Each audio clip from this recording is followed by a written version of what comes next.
Hello folks, welcome to Legacy IAS Academy. In this video, we will be discussing a current affair topic presented to you by faculty Sushma KP. So recently, US President Donald Trump has tried to broker a ceasefire deal between Israel and Hamas. Now, what impact will it have on India's economic and strategic interest is what we will be talking about in this course of the video. First and foremost, see, you may wonder, Israel and Hamas will have ceasefire or not, how it will impact India. India's impact is very bigger on this front. That is what we will be deciphering in this course of the video.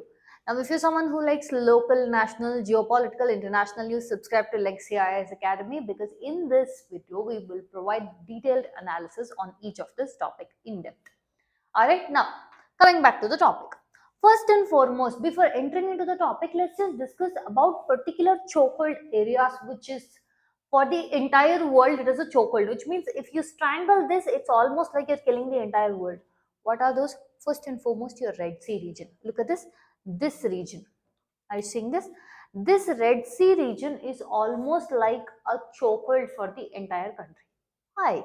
What is the thing between your Red Sea region? Geographically speaking, it is, look at this, it's a very narrow sea which connects your African and your Arabian Peninsula. Alright. And another thing is this connects your Indian Ocean to the Mediterranean. Indian Ocean to the Mediterranean is connected by your Red Sea. How? Through your Suez Canal. Now if you see this picture, okay, if you see this picture of Suez Canal, this particular narrow strip of land carries 12% of the global trade. Global trade meaning for the entire world ka trade. And for India, all our exports and imports, see globally I told 12%, but for India, it's 90 to 95% of its trade towards the other side of the world is dependent on the Suez Canal. Okay. Now what happened to the Suez Canal? I said Israel, Hamas. Now why are we discussing about Suez Canal? This is the point where I want you to look at this diagram and listen to it just like a story. Now look at this previous picture. Yemen. This position is Yemen. This Yemen is controlled by your Houthis, who are strongly backed by your Iran. Look at this. Houthis in Yemen, strong foothold, backed by Iran. When your Israel and your Hamas war started, Houthis in the Yemen region started attacking the freight, that is, started attacking the global trade in support of your Hamas. Understanding? Now what happened? This Red Sea region, that is your Suez Canal region, could not be used. When this could not be used, 12% of your global trade was dependent on this.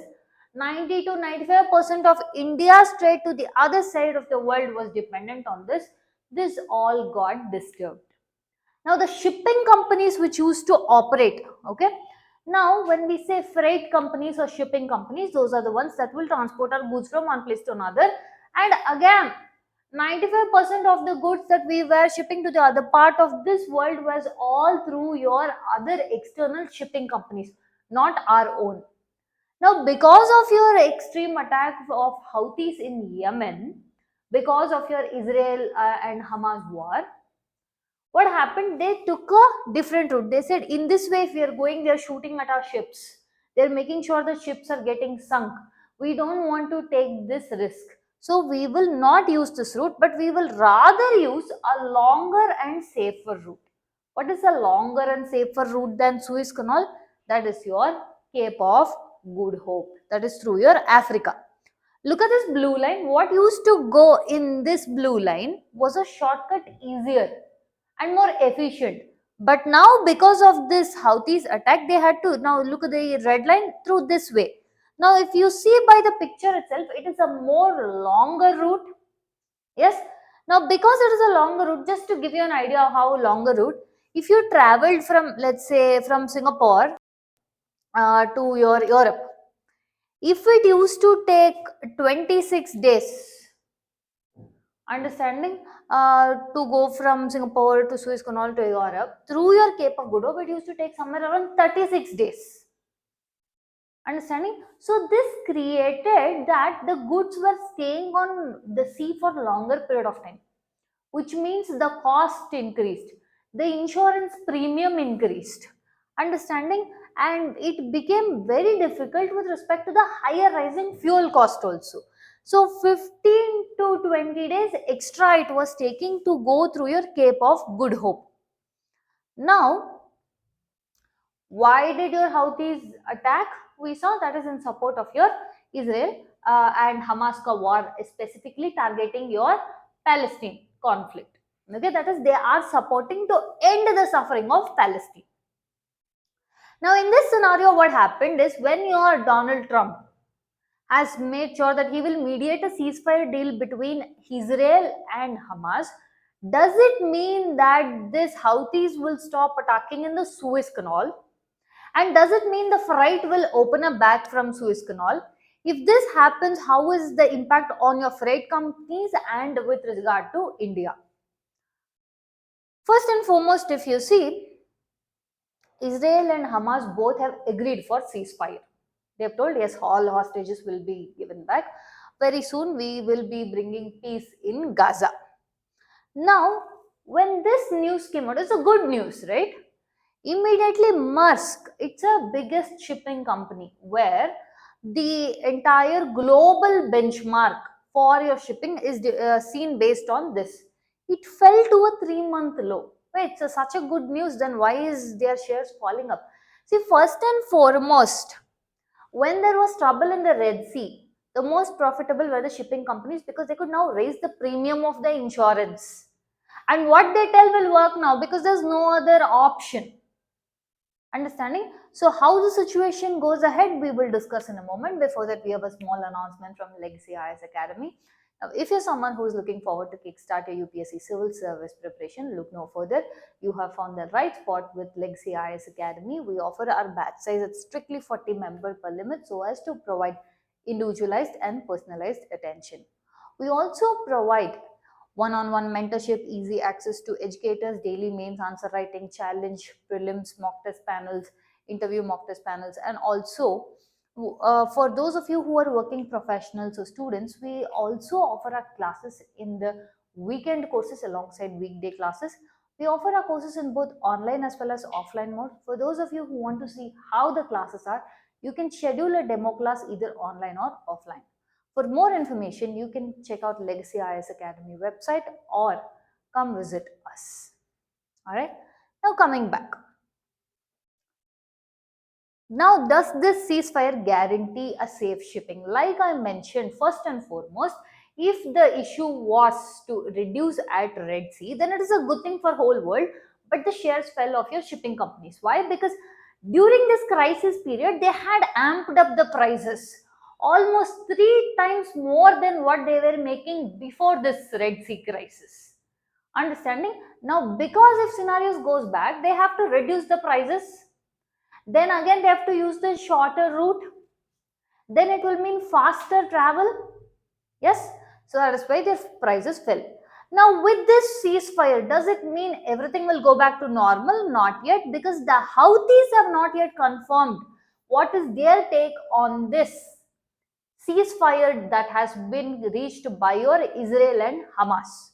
So unless and until they give a statement, or unless and until a security is provided for the shipping companies, they will not operate.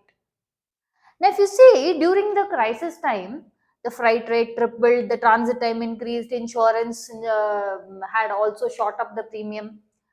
Now, with this ceasefire, and if also let's say Houthis also will agree, we will not disrupt anything, then the freight rates will come down, goods will become cheaper, and also supply chain will also be increased. Now, if you see specifically how it affected India, India trades especially with your Europe, USA, Africa, West Asia largely through your Suez Canal only. In this way, only 90 to 95% of all our goods are handled by your external freight lines, that is shipping companies. These companies were almost extorting our money almost in 100 billion. This increased our shipping costs, this was delaying our deliveries, and also rocket costing of your fuel and insurance. You see, what were we exporting to these countries? These were textiles, footwears, agriculture, engineering goods, and your marine products. Because, and these are also your more of the products and output we were receiving because of the Red Sea crisis. It almost the exports itself declined, and because of this, if you see many of Indian exporters, they complain that no, either way the freight now if we see, is it because of this Red Sea crisis the prices have gone up and exports have decreased? The Indian exporters have claimed that no, before that itself these shipping companies were arm twisting us to give higher prices because our entire thing is dependent on them. So it was their rules that we had to oblige to. And almost 100 billion we have paid just for your transit. This has proved us one thing: the Red Sea crisis has proved us, whether Red Sea crisis or not, if we are totally dependent on external freight, then all our money is going to go this way. So what is the thing that we India has to do? It has to build self sufficiency, look for alternative routes. What is that? One such important thing is your IMEC project. India Middle East Europe Economic Corridor is a strategic project that would boost India's exports. How? First and foremost, it connects India to Europe via the Gulf countries, and it further reduces the time. And alongside this, see, as long as there was issues in the Red Sea, okay, we had the stalling of IMEC project. Now, this IMEC project is almost like an alternative to your China's Belt and Road Initiative because we also include rail, port, and road connectivity. So, this Red Sea crisis was hampering our IMEC project, but now with the ceasefire, it is bound that yes, it will give us some impetus. But again, the issue is if the conflict continues in West Asia, then IMEC might also get further delayed. Another important thing with respect to your IMEC project, if you see, we need self sufficiency and self reliance in shipbuilding. So, because of what even your government of India has understood that and it has approved 69,725 rupees as a shipbuilding package. What are we going to do with that? We are going to reduce the dependence on foreign shipping. How? We are going to boost Make in India, strengthen maritime security, global shipping hub, build our own ships, and also this will in turn generate employment. What are the schemes that are associated with respect to the shipbuilding? Shipbuilding Financial Assistance Scheme, which was extended till 2036, Shipbreaking Credit Note Scheme, and National Shipbuilding Mission. If this happens, then all our shipbuilding capacity will increase, employment generation will happen, and maritime self sufficiency will also increase. According to our Prime Minister, India pays 75 billion to foreign shipping lines every year, and this must stop. Now, if you see, let's say if the Red Sea crisis ends and India route through Red Sea will start, means our freight rate will reduce, our export cost will also reduce because our exports had to bear the shipping costs, and this would also would mean less amount of time the goods will spend in sea, right? And also our IMEC project will get a boost and impetus. But what are the risks? If this ceasefire does not reflect with Houthis, then the Houthis attack will continue in West Asia. The insurance companies will still keep the premium size until and unless they get a confirmation they will not resume the route. So, if you see on the whole, this ceasefire is a lookout, is what we have to tell. Because a lookout meaning we have to see, yes, Israel and Hamas have agreed for the ceasefire. Will that have an impact on the Houthis? If it has an impact and if they stop, then it will be beneficial for India in many, many ways. So, what should India be doing? First, it has to diversify its trade routes, that is, strengthen your IMEC. invest in Indian shipping companies, develop shipbuilding and also ship repair hubs, and we build strategic autonomy in logistics. And most importantly, we have to create a holistic roadmap with regarding to shipping industry by linking the Sagarmala and Maritime India vision projects together. With this, we come to the end of the content. If you like our content, subscribe to our channel, hit the like button, share it along with your friends. Thank you.